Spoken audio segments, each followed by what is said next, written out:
Voilà. Mes chers compatriotes, Ilo et la diaspora africaine, samedi 4 avril 2026, voilà, nous allons faire un live antenne libre, voilà, pour surtout prendre l'opinion des Guinéens concernant l'actualité. Donc, nous avons vu où ils ont refusé l'enterrement de Toumba Diakité à Conakry parce qu'ils ont peur de leur pouvoir, le cartel de Mamadi Doumbouya.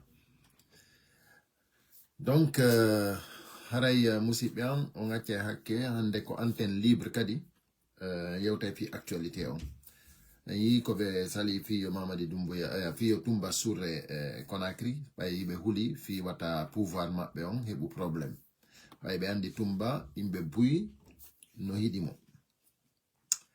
Donc yewtay fi dun don donc mo be kadi heben actualité on kadi mo be jonna opinion mum voilà donc haray hande ko ante non ko fi mo Diallo Abdoul jarama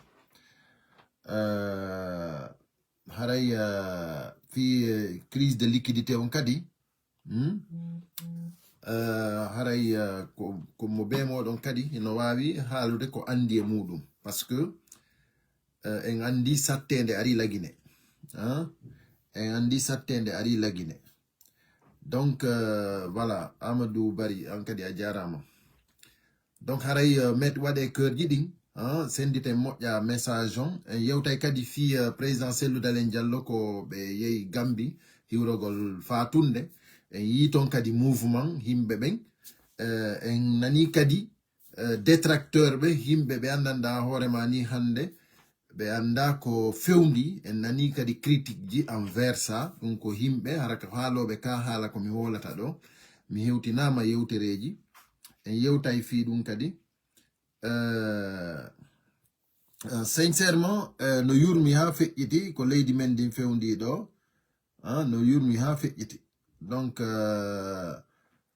haray en salmini do fou kala ardo partage o live do haray o salminama kere kere kala waddo keurji din haray o salminama kere kere voilà voilà haray den salmina fou hara en accali hay goto donc haray Amadou Bari haray ko en goto inchallah ko en wakkilo en fou meden Mamadou Wuri haray on jarama on fou modon si nama antenne libre haray ko fi vraiment yen échange seeda donc haray mi dara mi kadi no mi senditira do live on voilà senditemo fuddo den antenne libre voilà donc haray musibbe wata goto e modon tajo ta goto e modon tajo je vous assure que faut moƴƴay inchallah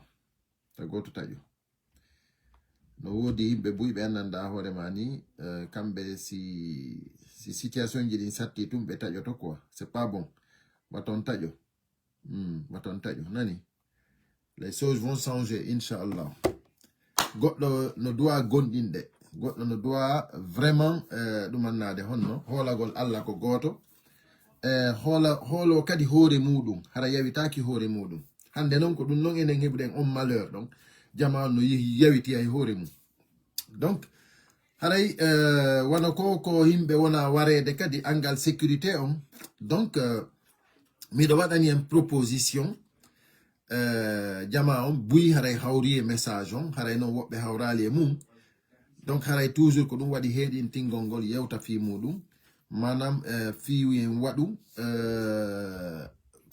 waɗu comment dirais-je ville morte mercredi jeudi et vendredi no satti mais kono c'est une nécessité no moƴƴani en ɗo ko wona fewtede ɗo ko jooɗiɓe ko memɓe haray sendite moƴƴa message on kala marɗo musidɗo yo noddu ndaren mo be meɗen waɗa ko wawi ko wo si mo be meɗen waɗi ko wawi ko ɓeɗo ɓe joɗota koye hoore meɗen ɓe watta en baaɗi mais hande ko ɗum woni hande hiɗen accani ɓe hiɓe wadde kala ko ɓe faala hiɓe wadde kala ko ɓe faala ko parce que enen hiɗen acci donc awa haray musidɓe am si tawi on yii hay fure tumba on no ɗenƴini ɓe on andi ɓeɗo ɓe laamaki on andi ɓeɗo doole maɓɓe ɗen kamɓe tigi ɓe hoolaki doole maɓɓe ɗen on andi ɗum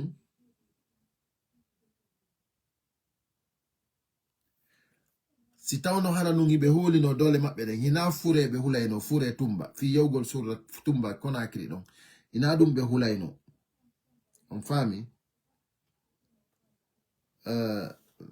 Ali Mousso, merci pour les étoiles. Merci. C'est-à-dire, be hulatano yogol surra tumba be acca tumba surre Conakry be hulatano dum mais kono son yibe jabali dum don be o yi jama ko yey fi surugol tumba on yi jama on ka donc awa dum don tun andini en wondema c'est-à-dire CNRD on e cartel mum Mamadi Doumbouya e cartel mum be la maki c'est-à-dire ko pinka be lamori dum don fo yino andi dum don ko pinka be lamori hande non goddo sa radikemo a jokkimo o dogi ha o duppi hande kadi o ndarata o do hande kadi mir no wada hande kadi o wata fejjude wallahi so fewti ma ndara tawa jaka suusi nino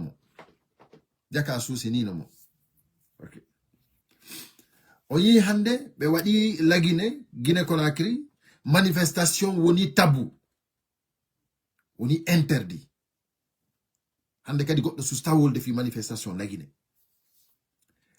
mi goddo no wadi analyse wo dum ko blogger jo RPG o inni wo on do non o acciti goy kanko acciti joni joni o inni joni kanko na o fus o parce que wo Mamadi Doumbouya ari itti lamugu e juude Alpha Condé wo goto ngasaki goto wiyal he fuy dum ko analyse makko wo ari o wadi référendaire wo duma o itti duma hono entelan ni radio ji di fo dan ni hay goto ngejjali wo nangi be ko société civile o maribe hay goto ngejjali o wari Sadiba hay goto ngejjali o wari mi yejjiti hombo o soki Aliou Ba hay goto ngejjali o wadi référendaire hay goto ngejjali o wadi présidentiel hay goto ngejjali o wadi investisseur makko hay goto ngejjali o inni wo kanko ko hombo simo empêche Mamadi Doumbouya ça veut dire que hande kadi ko foyo rally yo parce que o wadi fo hay goto ngejjali on andi ko analyse makko mais kono analyse makko no rabbidi parce que déjà ko inni o wari o jetti lamugo hay goto ngejjali ko fenande o jetti lamugo o tay opposition wonnobe revendikude be bendon den tawtimo tambitimo si FNDC UFDG ana tambitanoki mo walano ko baro lamu makko ko walano ko baro mais kono wari o jamfi nade yo wadu analyse o inna no Mamadi Doumbouya jamfike parce que so jamfanoki FNDC o jamfi UFDG ana o walano ko lamu ngum baro donc c'est pour vous dire donc monsieur qui a un intervenant de la Côte d'Ivoire voilà Haray dawai jarama de dawai présentade comme ça vous intervenez voilà salam alaikum monsieur Ilo oui on jarama wala ton no e nala do do ngejam yettu dalla de dallo Mamadou Talib de dia ke jam oui ani hori ko mi landi ke jonge jara yo wette na golle di won ngala de ko non félicité on communication libre de repon plateforme keri do haray plateforme ma do important oui celle comme Europe on tari kadi ora de même foppu e nder Afrique do kambe kadi be do siwde dum oui nam haray e combat men on ara yo weltana hunde wotere no wadimmi inquiétude seeda non e ara ye wadde combat enen militant de l'UFDG e sympathisant nam no woodi wonirɓe wadde combat kadi mo wonde nge wadde on ko monsieur Tolain nam monsieur Modi Sori Bari nam kono haray no wani mi wasi no waɗani en senditagol est ce que haray no woodi ko jokka fino onon ɗo fof woniron hunde wotere enen fof waɗen combat goto ɗum ɗon haray no anini mi moƴƴa noon par ce que yigo yimɓe fof no waɗi combat objectif goto tawa kono mo ɓeno e wasi no yaari sengo nam haray ɗum ɗon mi ƴaninimmi nam c'est très bien ko souligne ɗaɗo ko c'est très bien ɓay hande ko antenne libre mo be si naati ko woni ko ŋaŋi ɗum kon wowla ko ɗum waɗi si waɗa antenne libre donc haray ɗen bange ɗon min komi wawma wiide hay fus ala kay waɗede fino ɗum ɗon wonira hunde wotere par ce que hina ko duwa wonde hunde wotere par ce que gollugol fi leñol e gollugol fi parti national na gotum donc hande on no wiyantelan ni sa ndaari wano toola combat makkon o yewtete han seeɗa o addane fi affaire leñol par ce que kanko inamo UFDG ɗum ɗon imo andini fof namo UFDG donc ça veut dire que kanko normalement o doit ka wolda e fi UFDG ko honɗum o wawi wolande ko wolanta UFDG ko parce que ko parti national imo jogi opinion makko mais o doit ka arde en tant que wigol joni himo jeeyi nder ton sabu imo haala pular ɗum doit ka parce que landaka pullo ma maninka ma sosojo ko landa ko aderuɗo hay sa ala non kartal mangal siɗa adere e idéologie on iɗa wawi opinion de wowla est ce que a faami jeeyinkinoɗa par ce que hara yiɗa jeeyi par ce que yiɗa tawa e idéologie on mais kono an siɗa andi an on an tigi a innayi min mi tawaka ton mais kono e nder yewtereji ma a yewtay kadi ha famina an a wallitoto woni ko kamɓe sali a wawata a tawaka e hunde inna kadi yo ɓen ma ƴetta ballal mangal donc awa haray ɗum ɗon ino dowa seedude dowaka yaadude ko woni enen yimɓe men ɓen no ɓe famirta politique noon fayda min yurmaylam moƴƴa noon komo ɓe dowaka ɓannitude few ɓe ɓannitata ɓenna yo walluɓe donc hande min ko welaynolan hara sifa wano woɓɓe ɓe andanɗa hoore mani ɓe yaada idéologie parti UFDG on ma leader jo parti on mais ɓe yaa ɓe créa goɗɗum ko andanɗa hoore mani ɗum ɗo ɗen kadi par ce que fof no woni libre koko hawta lagine koko hawta ina selludalen jeeyi lagine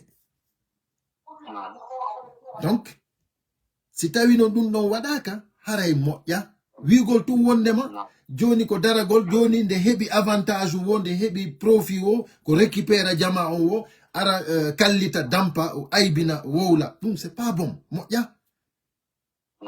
min ilo ba yimɓe ɓen ɓay komi wowlowo yimɓe ɓe no dowa andude position an on en tant que komi wowlata ɗon si yimɓe ɓen anda position an on yimɓe ɓen hinon mari hakkille faamu ɓe dowano kala jokkude ta jokku mo anda position mum a dowaka mo jokkude si tawi ɗa mari hakkille sina ɗum on tigi haalante min ko ɗo mi jeeya ko ɗo mi tawa min koye ɗum ɗo mi woni sikko fi leñol ɗum ɗon on hiɗen andi leñol ngol e politique on dowaka yaadude par ce que sina ɗum haray ko ene woni e bonnande hoore men voilà haray ɗen bange ɗon ko ɗum ɗon mi mari kon mi yewtama jom no faala ɓeyde ɗo question jiɗi ɗum jippo ɓaynamin toni ka antel way waɗu question goto accane woɓɓe no noddude quoi ko daɓɓi fof joni haray wano ko ɓeyniɗoɓe dissolution l'UFDG ɗo ko est ce que haray ko humpiɗi ɗon kon l'UFDG no mari attention portugol plainte ka cour suprême deuxiéme on haray no woodi sukaɓe buyiɓe hoolino ɗon tigi hoolino wonɓe e o candidat élection ji maɓɓe ɗo candidat ɗum ɗo indépendant haray ko on ɗum marɗum ko yewton jama on fi ɓen ɗon e bange ɗum ɗon haray do yaafini ko ɗiɗo ɗiɗi. Merci beaucoup. Fi affaire hono yantelanni wigol UFDG portay plainte maɗuma hande e nder institution Guinée on hay fus ala ko l'UFDG waɗa e nder la Guinée ko yeyi e fi saria ma ɗuma parce que hay fus en reconnaît ça ton déjà hari en waɗi déjà en waɗino déjà donc ɓay noon saria ala ɓe andini en saria ala ko ɗum waɗi si ɓe jonni en délai ɗo ha mois de mai fi régularisugol situation ji ɗin après ɓe dari ado kadi délai mo ɓe jonni on ɓe indi ɓe waɗi disu ça veut dire que saria ala hande kadi fami donc joni noon fi ɓe himɓe wonɓe yawde tawaɓe UFDG wonɓe yawde comment dirais-je wonɓe yawde tawe o ɗi législative ji ɗum ɗon ko bonne nouvelle fi meɗen bonne nouvelle ɗum ɗon kala anduɗo goɗɗum yiɗuɗo UFDG andi ko faala ino andi ɗum ko bonne nouvelle parce que siɗa ɗaɓɓude deeli ɗin tigi deeli ɗin ko nder parti ko ɓen fou président Cellou Dalein Diallo min komi innatama ma komi innata auditeur ɓe ɓen fof jentiɓen ɗo ɓen fof koyeɓe andu ko président Cellou Dalein Diallo o meeɗa ɓadade laamu ɓuri hikka par ce que o ayi koko woni wadde ɗo ko Mamadi Doumbouya moƴƴinan président Cellou ha moƴƴi par ce que kanko Mamadi Doumbouya kanko tigi hoore makko himo felliti ko iwowo ko haysino deƴƴi non haray ɓutta ɗum ɗon ko ya fellito ɗum donc awa haray ko ɓe yimɓe fokkituɓe min miɗo andi yimɓe buy ɓe mi humpiti fi mum hay mi ala e ƴettude tan am wola fi maɓɓe ko miɗo welti ko nder ɓernde am ko ɓe woni yaltude ko par ce que miɗo anduno en yaat hay sen yeyi non ƴetti laamu si ɓenno toon no moƴƴanta en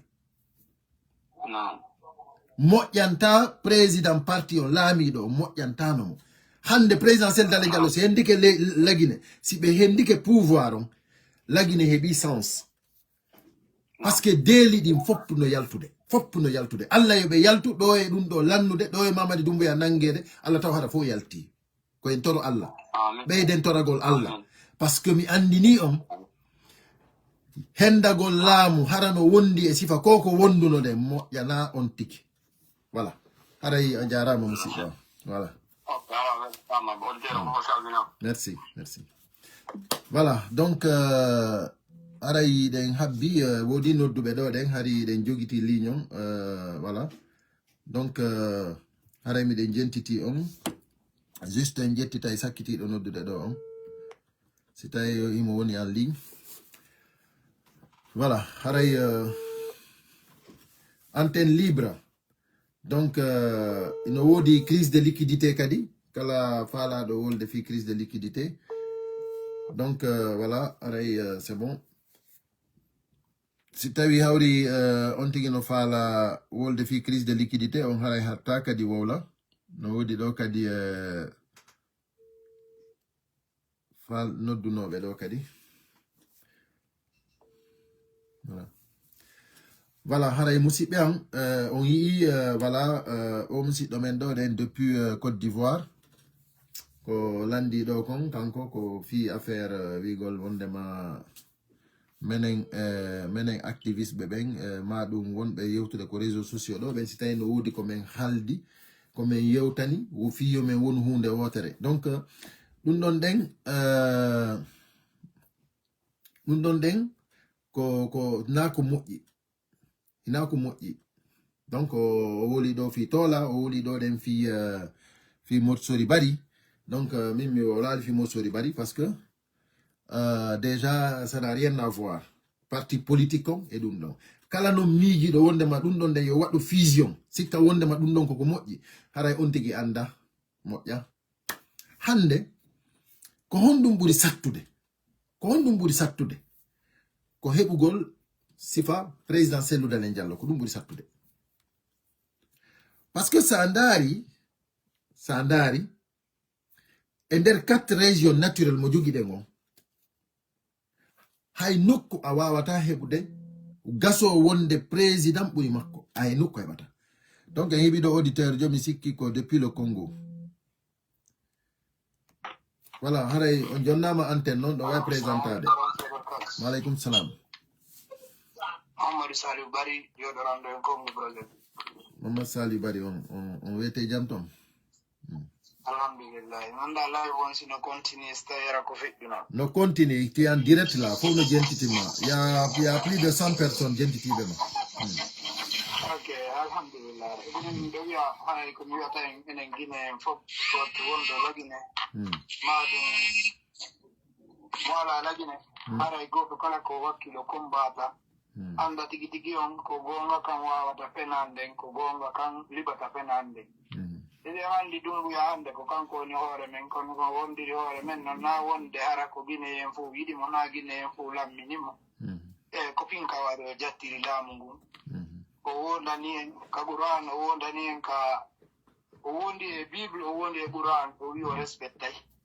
O respecta fi innugol bay haray généroji warama leader politique radama société civile nangama sokama jama décourage to fi ɗum jama décourage hande ɓe wi ñande hooliɗa wiiɗa wona haala ko nden ñande ɓurɗa jasude comtinen combat men on inchallah selludare ngewtay ka pouvoir ko nangata ɗum ɓuya ko garay ha tawa mo Sékou Touré ya ñande o sikkata imaginez-vous donc sendari wano o majunoɗo sotika oto makko ñande wartunoɗo yoni stano ko falnoɗo mo warde nde ñande warayno cela veut dire que wona sécurité kanko e hoore makko jon noon min mi condanta faydi président ko entourage de président mi condanta Dieu merci gonga ko wiɗon ɗo gon se garno ka pouvoir directement e gandi ɓe doguɓe sorti ɓawa men ɗo fof jam fi en ɓe jam fotono en kono alhamdulillah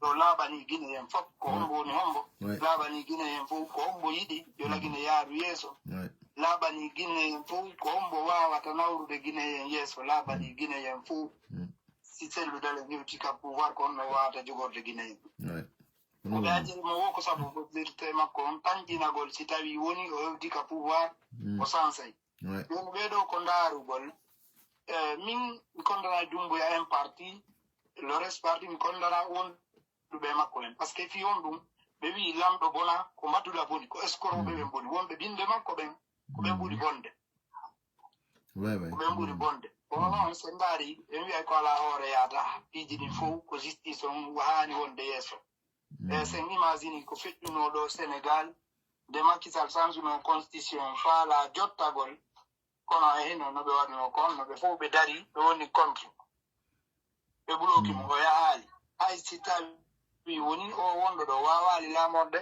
no oɗo laamorno noon quand même alhamdulillah wawi feƴƴude e jam kamɓe démocratie maɓɓe on no continue enen se ndaari parmi e nder Afrique fettuɓe indépendant ɓe hay sen wona premier hiɗen tawa kono pawenen ɓuri wonde retard wi hon ɗum arɓe ɓe nunɗa miɗo woni d' accord kay mi wona d' accord kay ka yimɓe ɓen wiyata ɗon le civil on est sué en Guinée. Moi je dis c'est faux, le civil n'est pas sué, c'est le militaire qui est sué parce que parmi les 6 présidents 4 présidents communautaires ko décidé joni kala wiɗo ɗon ko civil woni e sué ara ko fenande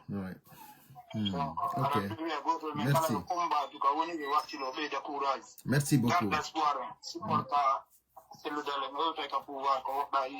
Inch'Allah. Merci beaucoup, Monsieur Barry. On diarama depuis le Congo. Merci. Ouais. Ok, merci. Voilà, salam Maïmounatou. Merci pour les cœurs. Voilà, on diarama le combat continue. Partagez le live. C'est un déterminant. Mais non, je vais être clair. Andi miara mina si mini on partageait le live, mettez les cœurs. Wopbe si kaido joni ko parce que page on ko fi yo mi wa hebugol mbudi parce que la monétise page on ainsi de suite. Allez dum donc ité dum hakil mom. Voilà. Min au combat do je le fais pour ma patrie. Mi wadirali mo fi UFDG, mi wadirali mo fi fi monétisation ko fi a mimmione wadande. Donc c'est ma patrie. Donc nous mione wadande.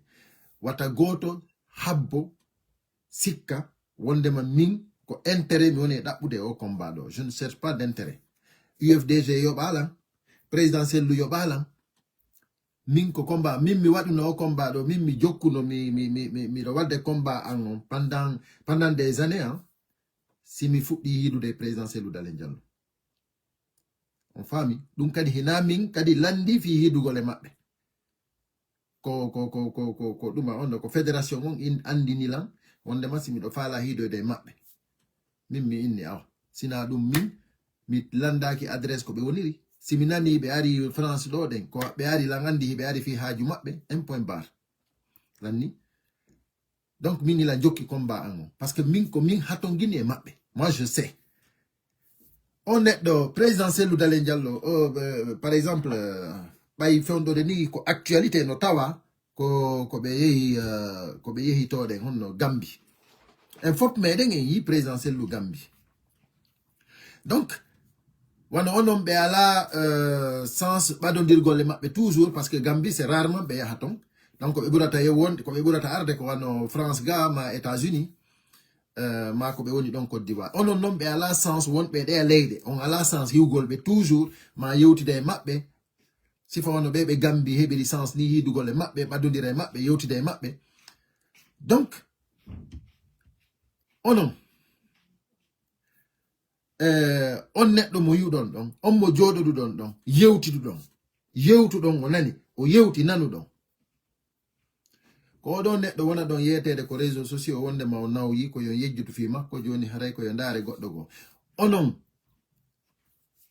bay toujours mi wolay dum ko yewtere jiya sa jododi ke présidentiel Dalen Diallo 1 heure de temps on jodi ke on yewti pendant 1 heure de temps position kala mo jogino da a sans aim parce que andara tawa jakati était dans des erreurs si tay ko amar ba hakki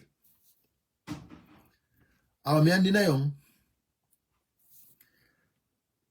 on est dedans c'est-à-dire c'est du diamant brut sukabe wibe wondema on don onawi joni kambe ko goddo gobbe faala joni yo suka ar ko kambe tigi be gaynata hay ko hakkille mabbe be ala gayno ina non fi fere ko dewol ma ko gorol ko hay ko hakkille mabbe be ala gayno ko mi woni wolde do kon sadi ko franc parler quoi c'est clair on neddo mo be inata no wuli don siko kambe num hay be susata no yewde hay Gambie be susata yewde Côte d'Ivoire hare no be wino Afrique ina la Guinée tunde ene combien d'années Alpha Condé no jodi France do hay manifestation wattan ina kanko sakkiti lamade en 2010 présidentiel Dalen Diallo darotodo ya manifesta avec peuple ina manifestation c'est-à-dire kambe manifestation jidi fop be tawete no sina ko be interdisa ko hari be dabbe no policier be ma gendarme ko ya bloka be ko babbe fiata be yalto parce que be yalti yimbe be ndude ko dum don tun se ludale ronke no yewde hara be barama fiata be yalto ko quartier mabbe mais sina dum en fop en yiyay si be baraka en yiyay be yeso fu kambe ardino kambe wona no yeso en yidum don en fu en yi ko be wadda comme 28 septembre adobe yahde ay wongol candidat donc musibe am si goddo jodi ke ko baaw téléphone mum inni on wonde ma on neddo don ko huldo reedu hande lagine fop ala exposé do buri selludale wondo en danger buri selludale parce que kambe problème mabbe fo on yi hay fure tumba on be hulika fure tumba o sabe hulimo miji tenon siko selludale si tawi oda fure makko be huli miji tenon siko selludale Guinée fop ala wondo en danger buri selludale kono si goddo jodi ke ko baaw téléphone mun no jodi ko suudu mum ayata ay manifestation wana tola en hay manifestation be yata meeting be hotata Afrique be mobiliser jama leadership mabbe on fop ko téléphone mabbe ko jodagol ko baaw téléphone mum wowla organisa wada duma ina fi wadugol do polémique hein? Moi je dis la vérité parce que ɓe are ɓe jooɗo ko ɓaawa téléphone ji maɓɓe ɓe aybina on neɗɗo ɗo président Seydou Diallo woɓɓe hannde fewndode ni sifa mes bari en no jooɗi honno yantela ni e plateforme ji maɓɓe ɗo ɗen hiɓe wola toon ɗen fi Seydou Dalen est ce qu'on famille c'est incroyable iɗen ƴettude ɗo ɗen un auditeur Diallo Aliou depuis Lyon Aliou Diallo. Oui, monsieur Illo, comment vous allez? Très bien, ça va là-bas? Ça va, tranquille. Je m'excuse, ça fait un peu du temps là, j'ai pas réussi à vous appeler sur vos différents lives. Je sais que parfois ça coïncide à mes activités, j'arrive pas. Ouais. Donc je m'excuse sincèrement, mais sinon, on est ensemble dans la lutte et on vous encourage vraiment pour tout ce que vous êtes en train de faire pour le pays. Et voilà pour le rappel, parce qu'on dit souvent le rappel, ça aide les croyants à aller en avant. Donc merci pour le rappel et surtout du courage. Donc là, j'ai écouté un peu votre intervention sur le cas de notre leader, Ella Seydou Diallo. J'ai aussi écouté son discours à Gambie. Franchement, non seulement c'est encourageant et tout ce qu'il a expliqué sur ce discours, c'est que c'est motivant, Vraiment, c'est une très bonne chose. Et moi, je reste persuadé avec la volonté de dire on va y arriver. Personne ne doit nous décourager et on va y arriver. Quelles que soient les difficultés, ce qui est plus important, c'est de rester intact. Comme vous le savez, il n'y a pas un homme politique qui n'a pas de défaut, mais il y a des hommes politiques qui n'ont pas de conviction. Et nous, on a une conviction.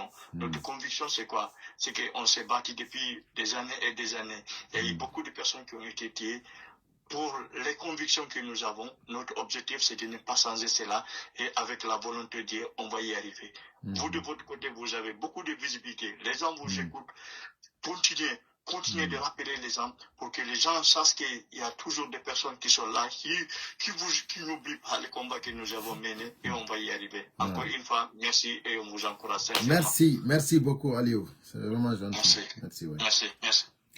Ok, donc voilà, nous allons continuer. Il y a Anti-Injustice qui demande c'est quoi le problème entre moi et Tola. Entre moi et Tola, le problème c'est que lui, il veut dénigrer mon président, mon leader à moi. Voilà. Président Seydou Diallo. Non, mais c'est terminé ça. La récréation est terminée. So ari o wadi live o jodi ke fi alaji sellu mi ara jango ça va être le pur. C'est terminé. Dum non lanni. Ko jodoto o wada pause ji, o wada film ji, o zuwa film ji, o wola fi sellu dénigra sifa ko feji do ko. O live makko feji do dimanche feji do. Ça ne marchera plus. Parce qu'il ne peut pas rester derrière son téléphone avec son frappe et dénigrer notre président, notre leader. Nous ne sommes pas fous. Entre Ming et Macron, on devait se donner la main. Nous donc si tawi hawri on tigi hida andi position Macron, hida andi ko fala ko hada hido wa yadude. Mimi wa wata yadude sifa bedo. J'ai tout fait pour aller avec eux. J'ai tout fait. Avec tous les blogueurs. Kono Ming hande kadi, les blogueurs malhonnêtes. Les blogueurs que je ne connais pas leur position. Mais si je andi quoi Alpha Condé wonduda, il est wa yadude. Hara hilan andi a dénigrata opposition. Mais Ming acca ko woni wota ko opposition darti be ngula amudo dénigrata Ming e yadata fes. Min fando ko kala wondude Mamadi Doumbouya ko ommi dénigrata ko ommi wolta film ko ommi jettata tan ande enen ko himbe woni warede ko men crise de liquidité kidnappé prisonnier innocent enen goddo no wawi jodagol tawa ala ko wola sina fi sellu inna wondama on il faut que vous vous donnez la main mais jonnindirta juude c'est terminé ça la récréation est terminée. Mais je défie frère Tola, yo yaltu. So yalti jango hande, je sors demain. C'est comme ça maintenant, c'est terminé ça. Minduno hina non kanko tunga. Woni kanko, woni hombode, que tu sois yo tautunga ko fi sellu dale yaltu da wolgol. Moi je ne pardonne plus ça, c'est terminé ça parce que mi andi ko bewre be wonde e yawre sabu honno sabu ko be pullo. On wadi nyanden si mi indi sago non hara présidentiel lu hara na pullo no. Hara ko maninka jolu ma so sojo ça. Hara himo way wono be way doni parce que mimi jokkira parti UFDG fi leñol min ko mi pullo mais kono nafi parce que ko mi pullo mi jokkirbe non c'est parce que cellu y a pas mieux que lui actuellement y a pas ala be jotto do den be jaabe be sabota Voilà, il y a anti-injustice. Voilà, tu as compris maintenant. Réponse du berger à la bergère. C'est terminé. Wallahi, mi akata hande kadi. Mesbari, hino doden. So, ibe wadi plateforme. Ala ko be wadi ko sabotugol. Sellu dalen. Ko ndo woni golle mabbe. C'est ça. Wo hono yantalandi. Wo sellu naga ino. Mimmi inni. A jokki goddo hanga inni antigi o gaynata joni non accitumo jokka goddo go mo falda wo hari oyotuma imo wadde promotion Sadio Bari wondo Allemagne opposant o wadi mo promotion don den oye on be ronki mo ha jabande candidature be ni wo il n'est même pas encore guinéen. Il y a des documents qui manquent pour certifier qu'il est vraiment un guinéen. Donc quand Mamadi Doumbouya est un criminel, c'est-à-dire un voyou. Donc, quand il est guinéen. Quand Sadio Bari, il n'est pas guinéen. Mais Jabanali. Johnny, quand on a des promotions, ko hondum après bewabi, ko réplique hombo bewadi. Ko recours hombo bewadi. Hay manifestation be sousata inni to des manifestations. Hay dum be sousata. Le droit le plus absolu dans le monde, manifestation. Be sousata hay wolde fidu. Joni non kambe ko be innu non kambe ko kambe woni gaynobe be sellu woni gaynata. Donc nous wadi simi inni bewre den c'est terminé. C'est terminé. Donc awa haray min ko lagine mi woni defandude. Ina hay sellu dalen ko parce que mi do andi yo alla dandu ronkude lama de lagine. Min mi tawama e génération andube fi sellu dalen. Donc bay non mi yehi non han der ton mi humpitike ko woni der ton kon mi andi kanko neddo tiki ko kanko woni hombo. J'ai tout compris. Donc mi andi déjà ko buri kon ko woni dum nan ko himbe hudabe, c'est des sauvages. Comme inuma la récréation est terminée. Comme inuma ko sauvage yo tun jodo to tawa ala ko wada sina critique gol seldu dalen fondo do de ni ko réseaux sociaux hara ko jeado lagine. Et puis la majeure partie ko jibinande heba be lagine ton ari occident ma yalti aventure. Guinéenjo heba do à l'étranger, jandi à l'étranger. Ender sappo sa heba e goto yalto o wola sifa ko be watta kon hara ko goto hebata ender sappo. Sino wodi. Sina dum tout le monde no andi vraiment hande criminalité wondo lagine on. Awa wata hide darani do be do de hino opposi e be do de an yalta e ay bingol on. Ko dum warti mini c'est des sauvages. C'est des maudits. Mais on ne va plus tolérer ça, c'est terminé. Mimon lagine fo atche mimi atchata. Fi on no hatta mi atcha parce que ko conscience en on woni jabata. Parce que même pour moi ils sont des zéros. Wana oya Modi Alpha Afrique du Sud. Kambe kadi be wo yaltude ko plateforme ji wo la fi sellu. Nyande mi wadani be yewtere. Parce que teddungal mola nangal hakkunde amen. Mi wadani be yewtere mi ni be. Yobe addu leader pour do sellu. Si be fuddo ay bingol sellu, ma si be continue ay bingol sellu. Si tayi be ala leader de go, yobe terto. C'est pas la solution. Be jodi ke kambe on joni be fuddike non créer go leader de mabbe. Be fuddike joni wadgol promotion leader de mabbe on. Ko Cerno Yaya Jallo be woni wadde promotion mi humpitike e be wadande Cerno Yaya promotion ko tabital pulako. Pour que vraiment il soit le leader qu'il doit être. Voilà. J'approuve. Mo beyo daro wakilo wada ko wawi ko. Sida jogi leader jo, wo la fi leader jo mao. Mais hara hinaya jokku dartibe fondo do ben hande si tawno hara non présidentiel lo alano. Mais hara no lanni Mamadi Doumbouya hara no c'est fini goto wawata mi jogolit. Parce que hina jogagol arme ko dum woni jama on anda mi boyi on yewtude wi mi sida jogi arme hara ko arme riche on fop jogida tu n'as pas la force. Ko hombo jogi force ko jogi do jama on. Ko jogi do jama on jogi force. C'est des mum. On fop mo don on yi do den hanki do den selludalen ko duma. Hay goto nodditaka do. Hay goto nodditaka, hay goto wadanaka. C'est-à-dire communiquer selludalen tel jour ara nyalande kari do nde julire do madum nde nokkure do en fop are en fotten don den jabbo dem mo. Mais non. Spontanément ko ni yimbe be noddidiri ari, tu vois. Et pourtant hande kambe do den laami be wibe no laami lagine ben kala e mabbe yaho do den e leydi d'abord a nodday 1 mois avant ma 2 mois avant wallite la mobilisation jama o mi yahay nyalande kari anga e bindira e Allah ya ladu. Donc onon si tayi don sabutu de sellu menen ara no kirda men fi hondo parce que menen andi ko dewol mon e ko gorol mon ngala buri makko.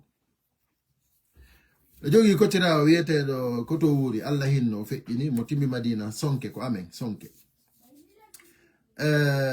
wiete no do wuri o feƴƴinino e yoyi koto wuri togeta do be innama ustaz wuri o innayno lammiñam minala o innami wo ay ɗum wo ko nayla ko ɗum ɓennata nayla wo nayla hina ko ɓandu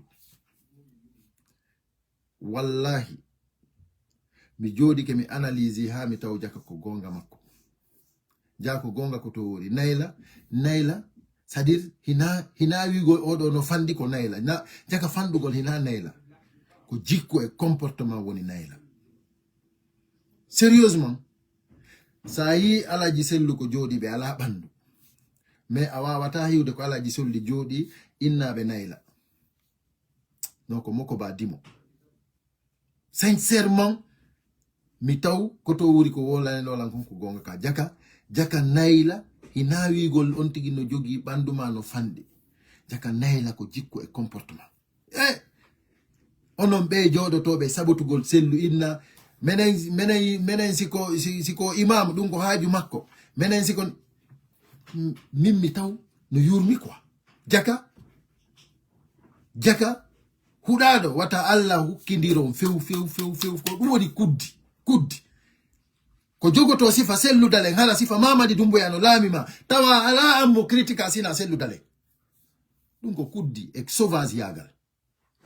Non, vous êtes des sauvages akundani Allah, vous êtes des maudits ko goddo woli fi mo wo énervé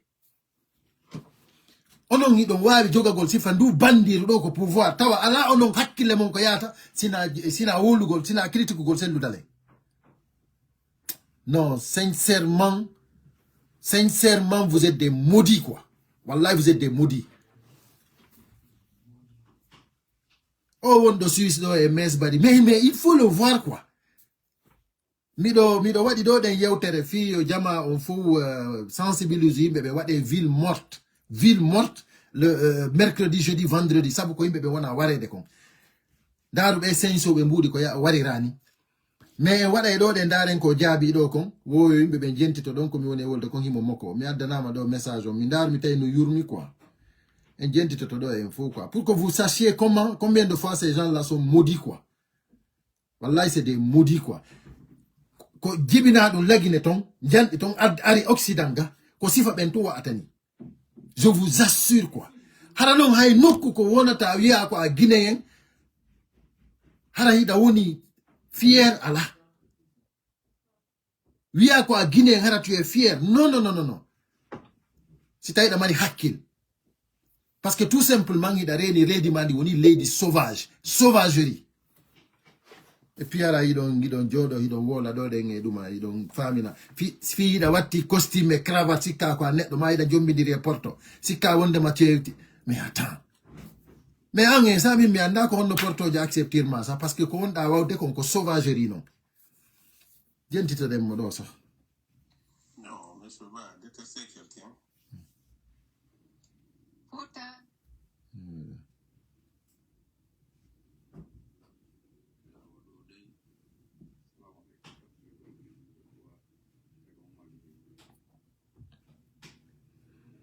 Anda un ton message au moni quoi parce que là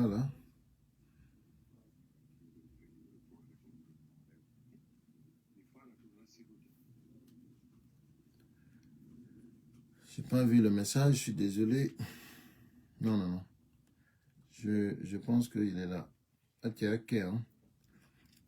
Ah, send tes messages, on va écouter. C'est juste pour que parce que récréation, on l'a dit, quoi, c'est terminé là. Les gens là, il faut les dire la vérité, quoi. Voilà. International la rami tan comme le lando sala e audio frère Mendo ko audio an ñoƴƴi woy mo wolude jentite ko wolta ko woni yewte do no andi mon frère so beta kon soggo mayge ronkay bari business ko do you know goddo ko sayo kellante o amata so atti ha kello e ngami onno akkiti kellude so naati ko yon dibbu wala sayijo en ko TikTok do ko be wonaynoɓe ko privé ji ko menen woni kono cadre ko menen woni ni me yewdata e won ɗo joni ko ɓe woni arde onno waɗa débat ji ko TikTok ɗum ko cellule de communication UFDG celle comme Europe on est sabotude ɗum ɗo kañum e komi woli kon même pas la peine de l'écouter même kañum komi woli kon ɗen fi wigol yo ville morte waɗe mercredi jeudi vendredi rien de cohérent ni eni ya honno ko labano gorko bari qui dit que à ton âge voilà tu racontes des conneries quoi pareil. Il faut s'occuper, il faut s'opposer, mais il faut être objectif. Exactement, je m'oppose aux êtres humains, pas aux sauvages. Anani Abbas, je m'oppose aux êtres humains. Mais sauvagerie, criminalité, qu'on est de la Guinée. Si tu as vu Hauri, qu'on oppose à des ben en darantoda, moi je m'oppose à toi parce qu'elle m'a dit tu n'es pas humain. Elle m'a dit tu n'es pas humain. Donc nous wodi débat ko waɗete no wodi ko débat do aka waɗede onon non ɓay on sendidira ɗum ɗon il faut ko andina ɗon ɗum hande lagine ko fewndi ɗon ko fop yo jogodir wonɓe contre gouvernement o contre ɗi bandiji ɗo koyoɓe fop ɓe jogodir ɓe ala choix ko ɗon lagine fewndi mais kala mo yiwɗano kallita opposition o andu c'est de la sauvagerie voilà parce que hewtiɗon non joni parce que hande kadi en fop en yii personne n'est à l'abri, personne n'est en sécurité. Joni goto susata wowlude a faami goto c'est-à-dire goto mo beno habbi tour mum sa yalti ko ma bimbi tu n'es pas sûr de rentrer ibe wama warde ado a hewtude donc an si tawi awri ko ndo wonda wide il faut être objectif je suis objectif c'est pour cela mon objectif c'est d'aller c'est contre ces criminels. Mon objectif je suis contre ces criminels. Ça c'est mon objectif. Quand on mais là il a un problème maintenant parce que c'est terminé là. C'est terminé. Au sauvagerie des plateformes et aux réseaux sociaux. Ça c'est terminé. On dit qu'il y aura un mais nous aussi on va parler maintenant parce que là on nous met wolta. Là on nous met non c'est la politique que maintenant là, tu vas nous dire que tu es du CNRD, il n'y a pas de problème, on est adversaire. Parce que maintenant, comme on est contre moi, mais à tu es de l'opposition, on a combattu. Non, c'est pas possible, on n'acceptera plus ça. Anani, voilà, donc si tu as une objectivité, il faut être objectif. Moi, je suis très objectif. Voilà. Donc, on raconte des conneries, on a objectif. Voilà, parce que goto anda ko be fala. Donc, nous donne des derton. Voilà, voilà, il faut savoir que proposition, ko on est sabotu de doko. Ko fi inama mimmi proposi wondema yo ville morte wade. Ville morte non, dum haysi mimmi proposano. Hande jama lagino ala hay goto wawdo yawde winda inna no organise de do den no wadde déclaration de manifestation. Dum ala. Parce que ça wadi dum be yahante don jemma be nabe hay goto andata ko yarda. Donc du moment que non joni en ala société civile fop radanoma en ala opposition fo waɗa noma parti ji fo waɗa noma disu parti ji wondi ton ko wondude mabbe joni si tawi heɓike goɗɗo wiiɗo wondema yo ville morte waɗe an si tawi a wonana on mba hunduko ma kon fanka si tawi na a sauvage si tawi tun hawri na a maudit parce que min si mi yiɗo goɗɗo tawaɗo e contre cartel Mamadi Doumbouya on so yaltiɗo den ko réseaux sociaux o woliɗo hondunde contre ɓeɗo min haysi mi wonanamo mi fankay je me tais je dis rien mi wonana mais kono ɓay tun ko contre Mamadi Doumbouya mi fanki mais kono an innala wondema tati connais ce que tu fais tu es objectif jamais tu n'es pas objectif tu es maudit mais tu es sauvage sina ɗum awa a suɓay ko yewta a suɓay ko critica koy sa ala fusko min si mi ari mi proposi ko mi proposi kon ko contre wiɓe no laamiɓe an sa ari koye a ɓeyditu ɗo si tawi an kadi ko a contre maɓɓe mais si tawi no an anda hay ko falɗa tu ne connais même pas qu'est-ce qu'on doit dire, qu'est-ce qu'on doit combattre, qu'est-ce qu'on doit faire, tu ne connais rien. Ko wawɗa o ko argol tun sabotage. Donc nous wadi sini inni c'est terminé maintenant la récréation. La way arde sabota on entela ni wola ko falla derrière ton téléphone, mais on a le droit de réplique aussi. Mais un jogi téléphone jamendi mais ngal mais way arde me wada réplique amé parce que tout le monde est libre de parler.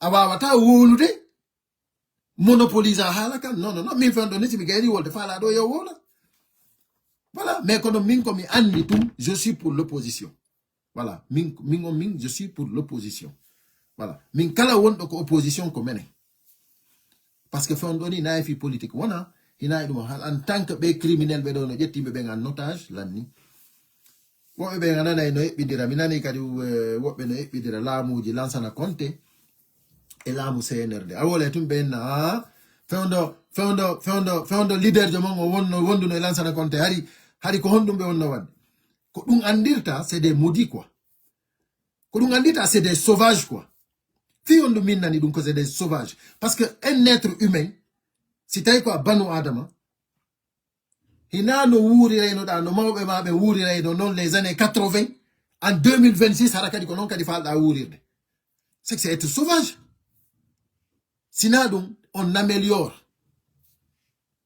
Menen goɗɗo doit quand même eɓɓindirande laamuji ɗi déjà hari ko laamu Sékou Touré lansana Conte ari ƴetti parti goto PDG RDA joni lansana Conte ari o waɗi multipartisme o jaɓi ɗum ɗo déjà en ƴewi en améliori hari ko goto joni woni fu buy hay si tawi dictature no woodi koye dictature jeeyano ɗen koye ɗum heɓa ɗen koye ɗum hoɗu ɗen joni en heɓi goɗɗo arɗo ƴetti waɗi multipartisme jaɓi waɗugol multi par ce que kankadi mo wawno continde dictature o oyna kono Sékou Touré jogorno noon o jogorta joni ɓay tanji ɗin sansay kanko wari o sansi hari radio ala ko radio goto woodi joni o ari kadi ɗum ɗon kadi o waɗi kadi ha radio ji woni multimédia joni tawi a wawa écoutude radio mo falɗa yeyi kadi e fewndo makko kadi téléphone o yeyi kadi ha ɗum ɗon kadi fof arita e joni a wawa heɓude réseau a wawa heɓude téléphone de puce areba ma ɗuma sotelgi ɗum ɗon fof améliorama joni aren noon en 2026 bandiji sifa ɗiɗo laamo himɓe wonanɓe bawuri ɓe ndara ɓe tawa kamɓe kanko e bawuri wonu premier ministre o gouvernement ɗo ɓe tawa hiɓe wawi wiide leader de mongo fewndo wonno premier ministre lansana Conte est ce que ko ɗum ɗo e ɗum ɗo ɓe waɗayno onon iɗo wawi eɓɓindirde ɗum hakkude mon e Allah innolla wondema kon yimɓe onon iɗo wawi eɓɓindirde laamu des années 80 et laamu 2026 hakkude mon e Allah hande réseaux sociaux no woodi tout est là clair ko falɗa andude wanday hari lawnu ɗum ɗon fof ala e hoore ko ɗum ɗon fof alano kon ils étaient plus clairvoyants que vous onon wonɓe jogiiɓe fof sur la main hande kala ko majjuma ɗo ɗen a wini chat GPT ɗo mo haalandema fof onon iɗon jogii e o jamanu ɗo tawon wondema vous pouvez nous parler des années 80 haɗa ɗon eɓɓidira laamuji alors que ɓen ɗon kamɓe beteke médiaji ɗin ɓe bonnano alors que beteke ɓe libéralise piiji ɗin alors que hari hande sifa o crise de liquidité meeda wadude onon tawnde bawuri dum do fop wadi onon yido ngebbinde laamuji din hande salarié be ngala hettude salaire mum adwa do yobede salaire mo 10 millions sa yehi be jonnama 2 millions maximum adwa do yobede 2 millions sa yehi be jonnama 500,000 ma 400,000 onon innon wondema hido way ebbindirde laamuji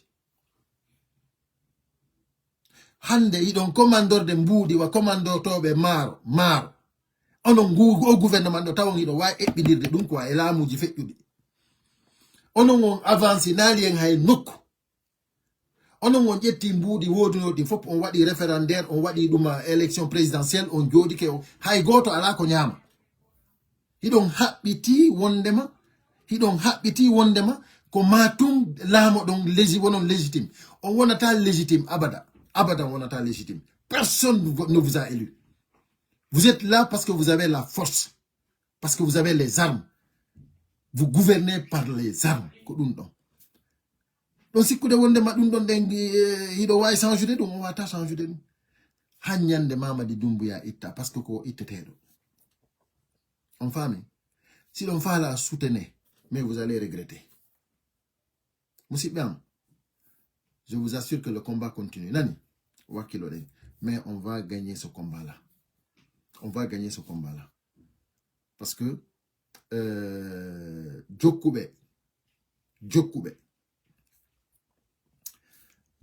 Mamadi Doumbouya be fok benisay. Voilà. Donc Ray Moussibian non. Il y a Maimouna Ba, voilà, merci beaucoup Maimouna Ba.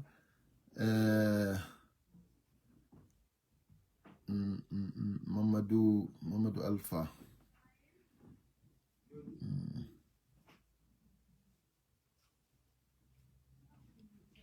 N'écoute pas les inconscients. Ils ne savent. Voilà, Mamadou Alpha. Je n'écoutais pas ces gens-là. Minghari, je n'écoutais pas, je m'en fous. A famille comme une mais konoko beure. Andi ko ede beure, ko dum be rondi quoi. Ko wasere nedi quoi. Présidentiel Dalen Diallo ko no wadi be. Ko fi tun ko halo pular ko dum be yawri mo dasiko de siko soso jono ni ma mani ka jono asiko de be yawra no moni. Hein? Asiko de be yawra no moni. Pour le vote comme muntu yawi quoi.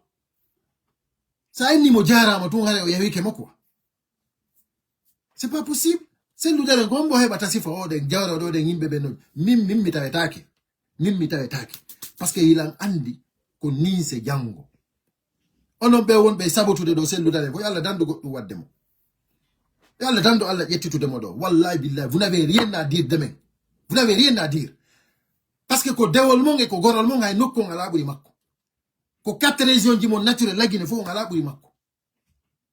Donc ça dit que ce que vous êtes en train de faire là ko ni se jango. Mais non bay menen andi dum don en tant qu'il vit là mais habota ko o maya sime wala ko me wolta ko. On va le dire maintenant. Et puis on va défendre maintenant. Mido toro kadi kala andu do vraiment comme UFDG. Parce que enen UFDG on andu be ko UFDG ben. Nous na kay diri itata en don. Hina décret itata en don.